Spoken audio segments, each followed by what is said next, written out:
Welcome to the Therapy for Black Girls podcast, a weekly conversation about mental health, personal development, and all the small decisions we can make to become the best possible versions of ourselves. I'm your host, Dr. Joy Harden Bradford, a licensed psychologist in Atlanta, Georgia. For more information or to find a therapist in your area, visit our website at therapyforblackgirls.com.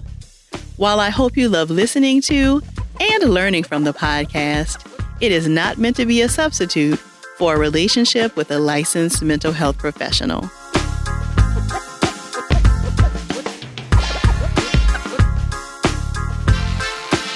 Hey y'all, thanks so much for joining me for session 142 of the Therapy for Black Girls podcast. We're back this week with another episode inspired by a Help a Sister Out question submitted by a community member. If you're unfamiliar, Help a Sister Out is an opportunity for members of our community to submit a question they'd like others to weigh in on. We post the questions on our social media channels, and the community shares their input. If you have a question that you'd like to submit for a chance to be shared, you can share it at therapyforblackgirls.com/HASO. So this question in particular read, I know that you can't heal in the environment that hurt you, but what if the only people you have are the ones that hurt you? A very poignant question, right? And one that many of you wanted feedback about. So of course, I had to make an episode about it. And to join me in this conversation for another visit with us is the incredible Melissa Ifill, who's a licensed clinical social worker in New York. Melissa shared some great information, and I can't wait to get into it. But first, let's hear a quick word from our sponsor. Do you love a good rom-com? Well, if so, there's a perfect podcast for you. There's a new podcast called Meet Cute, making short, scripted rom-coms that take you from meet cute to happily ever after in just 15 minutes. Each meet cute story is made up of 5 3-minute chapters. Their mission is to give you a much-needed burst of happiness and hope. These stories fit in your earbuds and anywhere in your day. You can find Meet Cute on Apple Podcasts or wherever you listen to your audio. Meet Cute already has a library of stories waiting for you, featuring diverse characters, settings, and storylines. New stories drop every Monday, Wednesday, and Friday. Subscribe to Meet Cute and then follow them on Instagram to stay up to date with the latest love stories. As I mentioned, Melissa is a licensed clinical social worker, speaker, wellness coach, and therapist. Her passion is working with women of color to assist them in managing their emotions through critical life transitions. Whether dealing with past hurt, a recent breakup, moving to a new state, navigating a new job, or just deciding what you want from life, Melissa believes that your ability to understand what you want and cope with the emotions that arise are critical pieces to assist you in being successful. Utilizing holistic wellness techniques, she's able to bridge the gap between traditional healing practices and clinical understanding to provide effective coping tools and education on how your mind, body, and spirit are impacted by painful experiences. She gets excited when she's able to encourage women to see themselves as whole people and thrive in spite of past trauma. One of her favorite sayings, "The glow up is in the show up," demonstrates her belief that what you do determines the life you have, and you really do get to choose and create the life you desire. Her goal is to help you take your life off autopilot and put you back in the driver's seat toward your dreams. Melissa and I chatted about whether it's possible to heal in an environment that hurt you, what boundaries might look like with someone who's hurt you, the importance of having difficult conversations, and what forgiveness really means when you've been hurt. If you hear something while listening that resonates with you, please share it with us on social media using the hashtag TBGInSession. Here's our conversation. Thank you so much for being back with us again, Melissa. Thank you for having me. Yes. I am always grateful to be with you and to talk. Yes. So, if y'all have been following the Therapy for Black Girls social media pages, you know that we have a feature called Help a Sister Out. Every now and then there will be a question that is lots of buzz, lots of engagement, and people request, oh, we need a full episode on this. So a couple of weeks ago, there was a question about how do you heal in the environment that hurt you?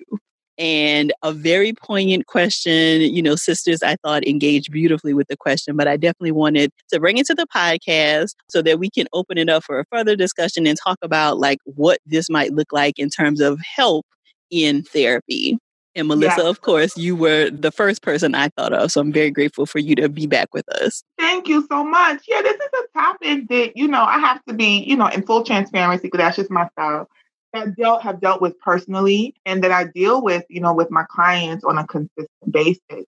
We're talking about generational stuff, right? Intergenerational trauma as well plays a role in this. And so it's important for us to understand, who's in our life, the impact that those people have on us, and the roles that we choose to have in those relationships. Because I think often what I'm finding with, myself and the clients that I work with is that as you mature, right, we tend to assume that we need to have the same roles and relationships with people that we've had in the past. And, that's not always the case. You get to switch it up. So talk to me, Melissa, about like how you might even know how to switch it up, right? Because I feel like so much of the conversation, and of course, there does become a point sometimes where the relationship does completely need to be dissolved. But I hear you saying that there may be a way to kind of switch up the roles, change up things a little bit so that you can still engage in relationships without completely dissolving them. For sure, for sure. I think the first thing that's important to think about is to acknowledge that there are different types of abuse, right? We might be having an experience with someone who we love, but because we define abuse or mistreatment in, very specific terms, we don't think of the relationship as being hurtful or abusive. Or we can't quite figure out why we feel like this person is hurting us because they're not doing the things that we typically would define as right. So abuse can be physical, sexual, it can be emotional, it can be verbal, it can be financial, and it can also be spiritual. And we need to understand that there are different contexts. And what defines something as traumatic for you or abusive for you is the impact that it has on you emotionally and or physically, right? So, hurt and harm doesn't need to be defined by these very strict categories with regard to the other person's behaviors. We have to give ourselves permission to acknowledge how we feel based on how somebody else is behaving and take the time to sit with that and dissect that. Right. So we always want to give ourselves the opportunity to go inward and to own our own pain as opposed to dismissing it. So important. So important. Right. Because I think when you only think about abuse as like the textbook kinds of things, right, it's really possible to miss a whole lot of things that just don't really feel good to us. Yeah, for sure. Or that are harmful, right? Yeah. Because we assume, so we make a lot of assumptions about, like who we need to be based on the things that we've been given, right? So if you grow up in a household where someone's telling you that you're too emotional, or you grow up in a household where someone tells you that you need to show up a certain way, and you've actually been punished, right, for not falling in line, then we can assume that there's something wrong with us when we grow up and, like in response to that person, we feel hurt, right, when they speak to us, or we have this like anxiousness when it comes time to engage with them or to be around them or to ask them questions, and we just assume that we're too sensitive, or we can just assume that happened a long time ago, we should get over it, but we've never taken the opportunity or had our pain even acknowledged by ourselves or others, and so that can really prevent us from healing. So for sure. So you brought up an important point. I think that we need to kind of touch more on this idea of the pain being acknowledged by ourselves or others. And I'm wondering what that looks like both ways, right? Like, what does it look like for us to acknowledge our pain? And what might it look like for somebody else to acknowledge our pain? That's a really good question because we are fiercely protective of people that we love. right? And so there's often this assumption that if somebody has hurt you, that you no longer care about them, that you should want to dispel them from your life. And that's not necessarily true. You can love someone and want to hold them accountable for their behavior and acknowledge how you feel at the same time as deciding that the behavior has hurt you and you may or may not want them in your life.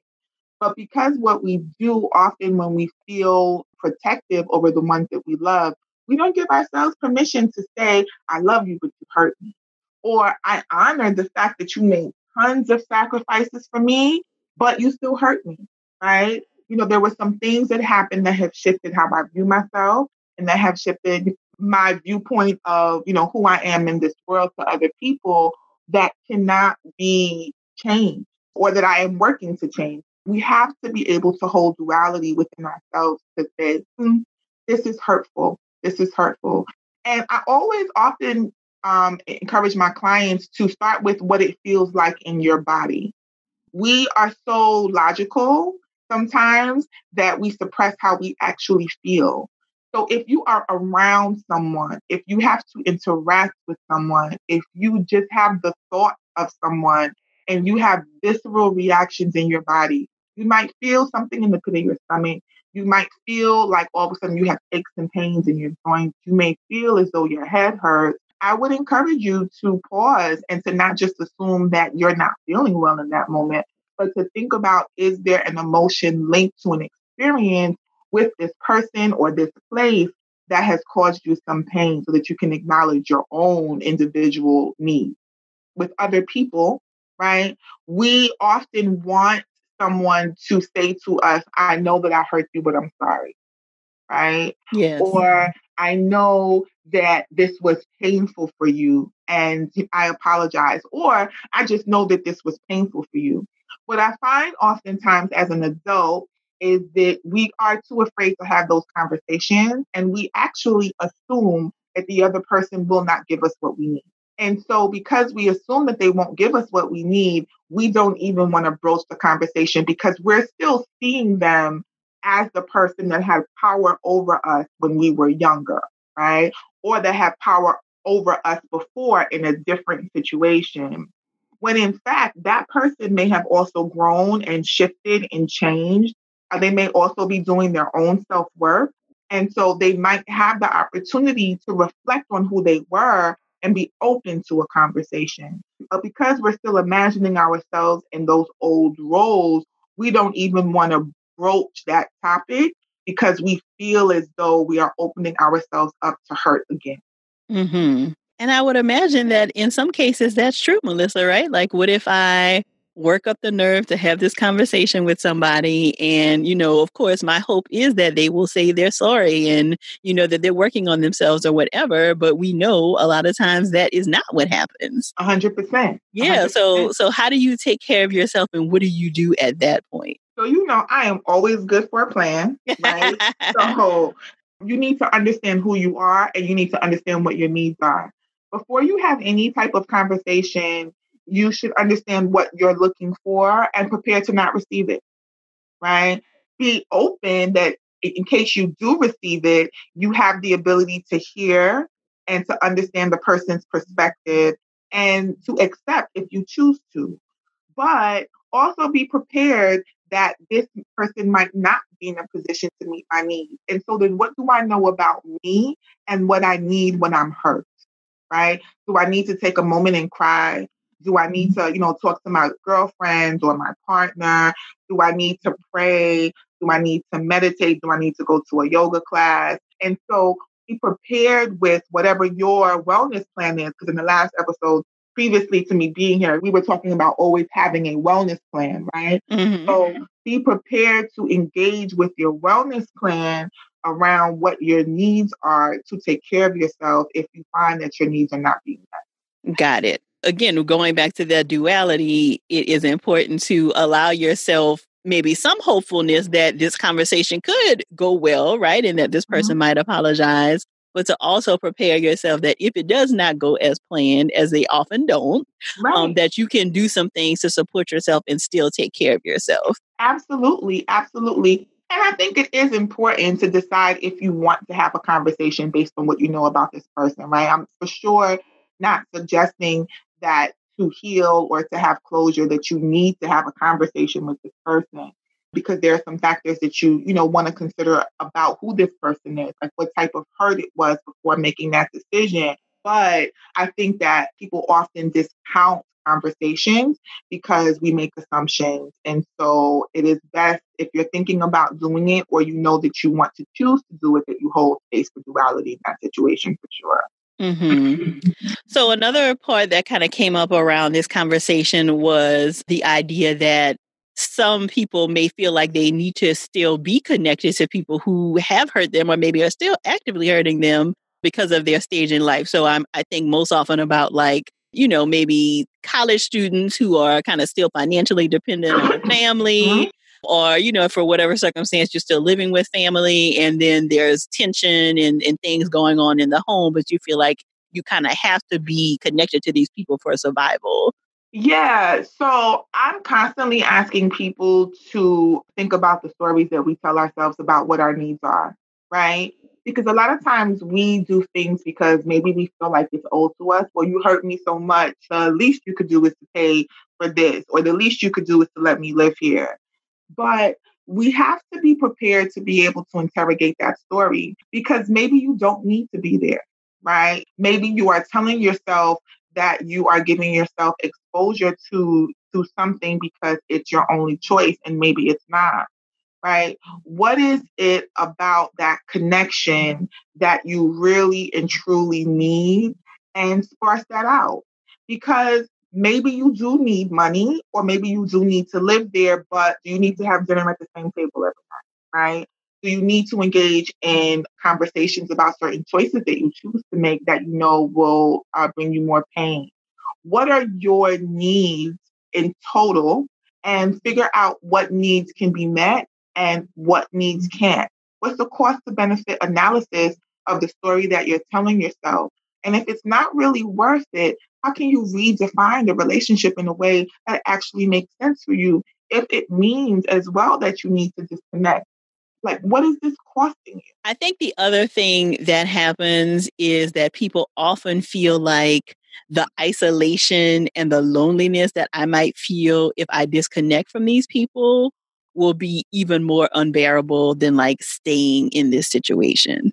Yeah, because sometimes these people are all that we know. Yeah. And I think for a Yeah. lot of people, that's the case, right? Like that is all that you know. And so we know, of course, right, that even when something feels unhealthy for us or we feel like we want to make some changes, it can still be very, very difficult because you have to go give up what is familiar. Right, right.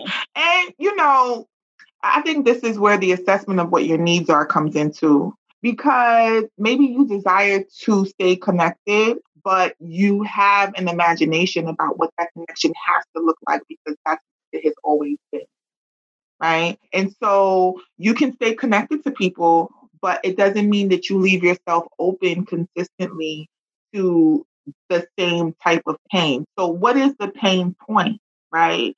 If you have a loved one who is constantly speaking down to you, or you feel as though they are hurtful with their words, right?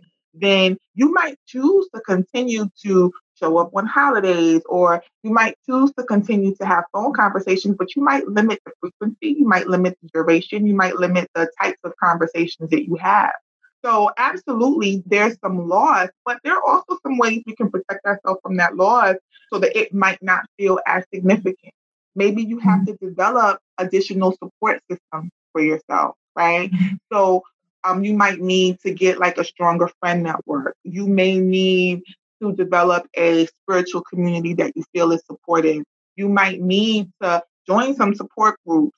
But there are methods, once you understand what your needs are, there are ways that you can try to build in those supports for yourself, and to build a cushion so that the pain and the loss doesn't necessarily feel so significant, or you have the opportunity to at least have some of those needs that were met by the other individual. Something else that I think is important to kind of think about related to like building this additional support for yourself is to how to do that in a healthy way. Mm-hmm. right? Because I think we got to be careful to not be so desperate, so to speak, to like have some support that Yeah. we are then just recreating another like unhealthy environment from ourselves that just looks different. Absolutely. Absolutely. So you want to pay attention to who you're connecting to because trauma bonds are real, right? You can connect to people because they feel familiar, and what feels familiar is the same sort of pain that you're trying to detach yourself from. Mm. So you want to be very aware of who you're inviting into your life. But that's why we always start by acknowledging what our needs are and acknowledging our pain. Because when we give ourselves the opportunity to be honest, right, it's not just this person. It is something that occurs in the interaction that you have with this person. There's a certain behavior, there's a certain tone, there's a certain emotion that is evoked. When we give ourselves permission to really dissect that and to understand what happens in us as well with these interactions, then we can really do the work to define what types of relationships we are looking to connect with so that we can be more conscientious, discerning, vigilant about who we welcome into our life, for sure. Can you say more about the trauma bonds, Melissa? Because I think that that is a term that has kind of gotten picked up speed, right? But I don't know that we always know exactly what that means. Can you say more Yeah. about trauma bonds? So the way I think of it is that you can connect with people who either have the same or a similar experience as you, or they resonate with you on a visceral level because they like there's something about them that feels familiar, right? Like we hear sometimes people say there's like there was something about them that felt like home, right off the start. But if home isn't a safe, loving, or nurturing place, then yes, they can feel like home, but then that's not necessarily the best thing. Or there can be two or more people who are very hurt, who are just looking for something, right? Who are just looking for some type of connection because they're in pain. And so then you build your relationship and your connection with them around your pain. But then, what happens if you develop a relationship with healing, right? And so then you shift and you change, and the types of pain or the types of things that you used to do that surrounded the pain, the type of communication, like whatever those needs were, are no longer there for you. And then that relationship shifts. So then what happens to the connection? So we want to develop healthy connections with people that speak to the whole part of ourselves, like the parts of ourselves that are clearly defined, not rooted in low self esteem, not rooted in trauma and pain, so that we can have a long lasting, healthy connection and relationship. But it feels like it is important to kind of think more about that, right? Because I'm thinking about like, let's say somebody participates in a support group, right? For people who maybe have difficulties with their mom or something like that. That's the kind of situation where yes, you're coming together to support one another in a particular way because you have maybe similar experiences, but that the connection should not be based totally on these experiences with our mom, right? For That there needs to sure. be something else that makes me feel like we connect besides just our experiences with our moms. For sure. And I think that a telltale sort of way often to sort of judge that, like with that type of situation, you're spending the whole time talking about the point of pain. For the Yes. majority of the time, right? So if y'all just getting on the phone talking about how y'all mamas just make y'all feel sick, and that's the only thing that you can connect over, or the conversation always comes back to that. There's some value there, right?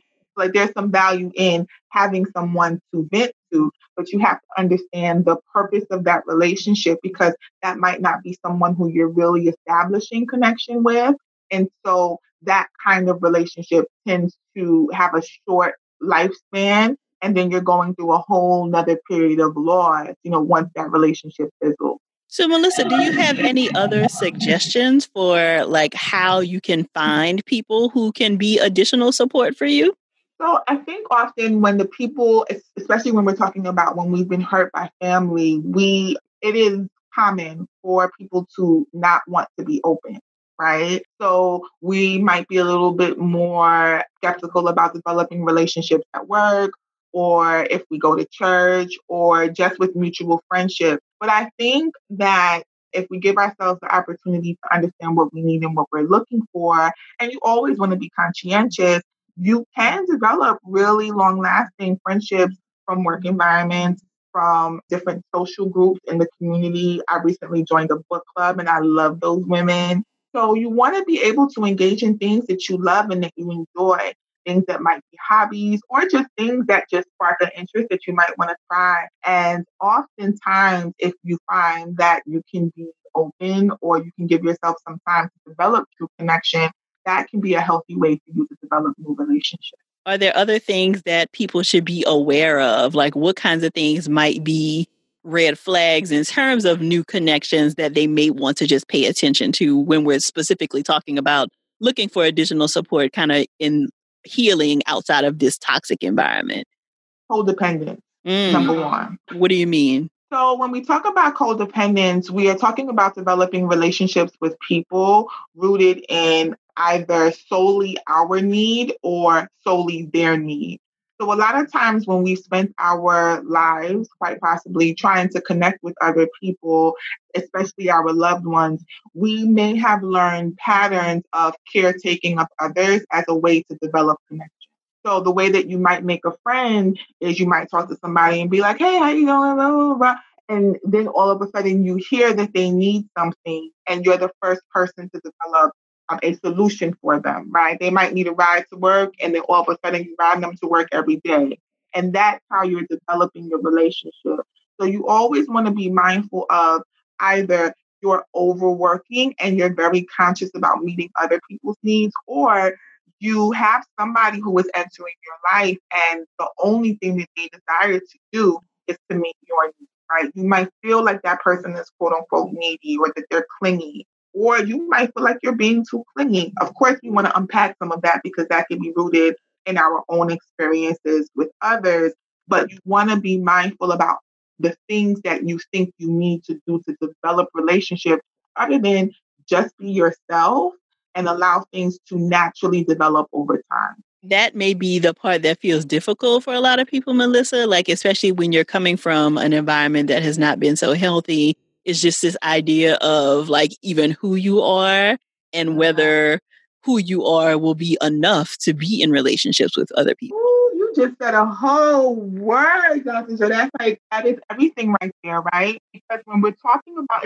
especially if the pain is coming from your family of origin, what we're talking about a lot of times is this idea that you need to go along to get along, right? Likely there are family patterns that have been established about who the head of the family is, what they desire from you, and then how you need to be a part of this unit. And if you're in a place of individuation, meaning that you're developing a concept of yourself that is separate from those expectations, you're still developing a concept of yourself that is separate from those expectations. So you might not necessarily be sure how to show up.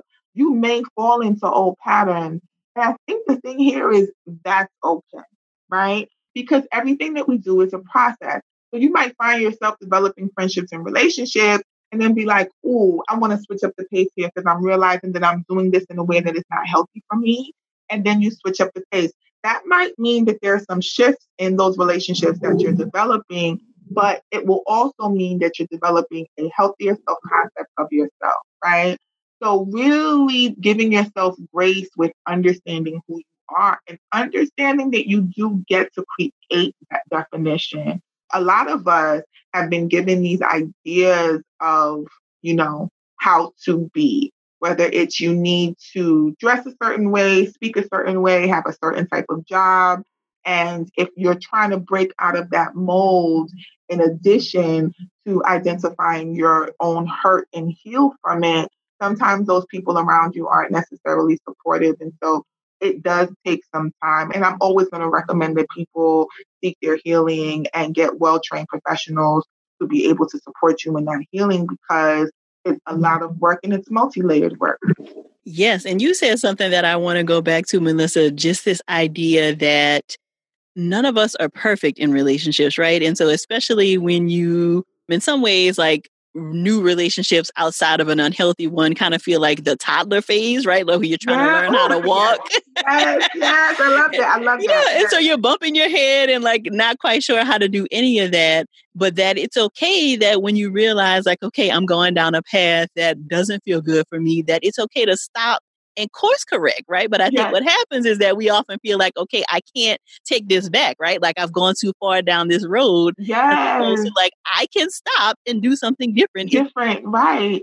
And still retain the relationship, possibly, right? Oh, Because I think a lot of times, especially if you're coming from a pattern of relationship with someone where if you try to shift and change, that meant disconnection. You automatically assume if I shift and change, that means disconnection.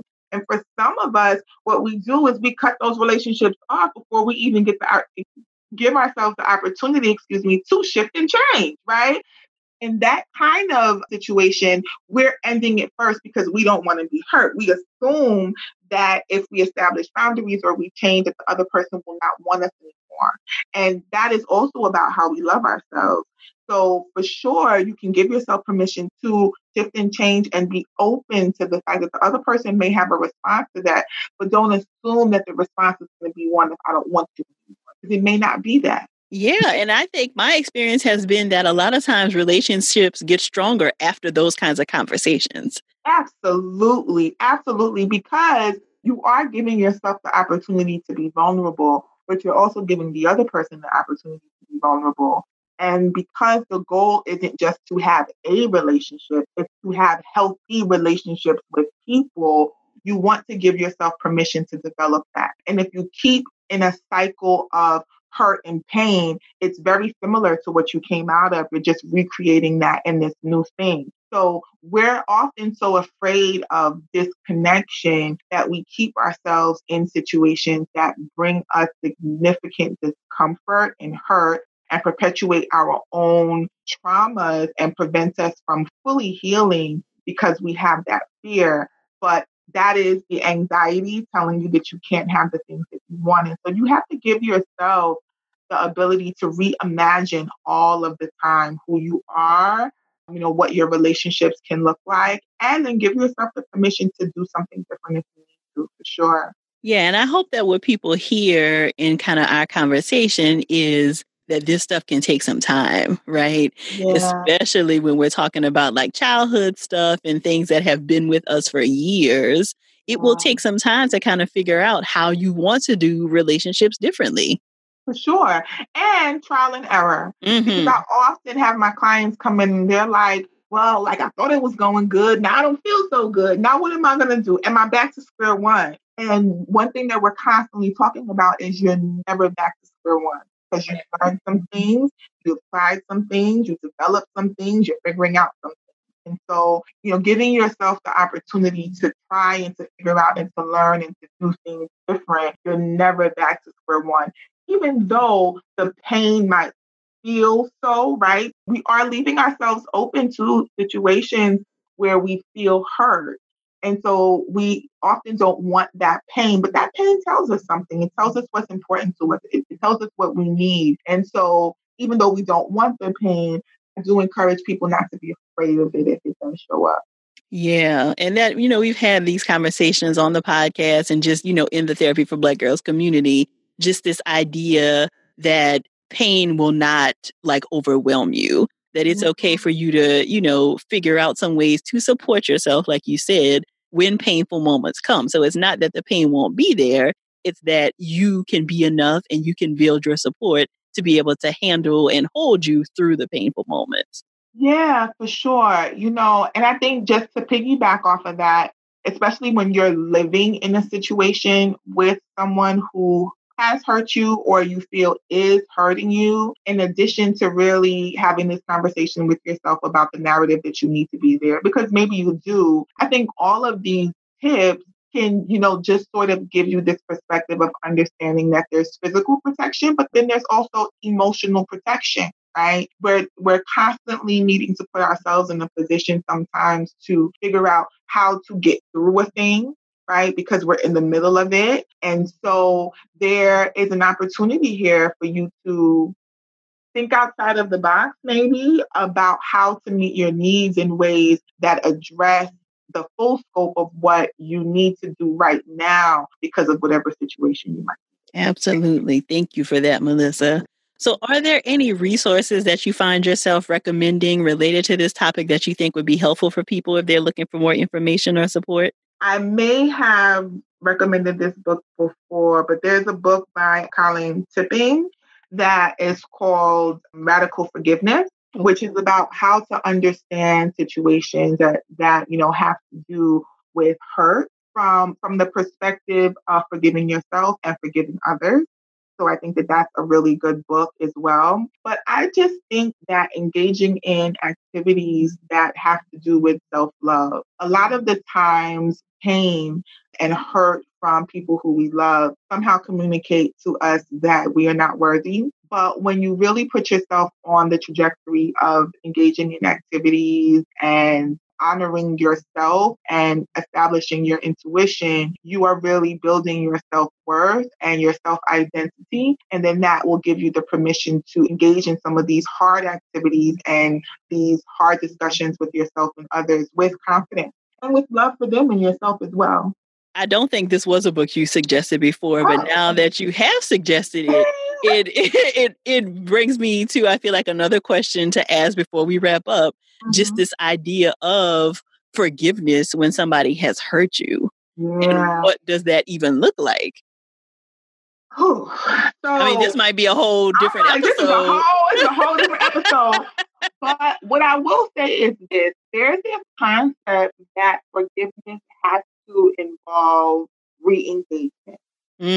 That you need to have a quote unquote closure conversation, that you need to remain connected to or reconnect to somebody who you've forgiven. But forgiveness is really about resolution. It's about understanding what has happened.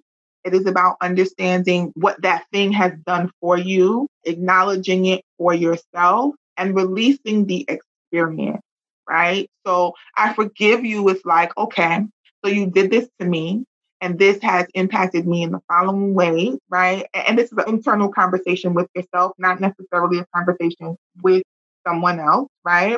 So, it has impacted me in the following ways. I'm going to choose to heal in the following ways, and I'm releasing that experience. So I am no longer holding on to the anger, but that does not mean that I do not have to instill a boundary, right? For you, for your behavior, or for the ways that we will interact in the future. And so forgiveness is not how great you are all of a sudden moment. It is about something that you do internally. I love that. I love that. And I'm looking forward to checking this book out because it definitely sounds like a good one for me to add to my library.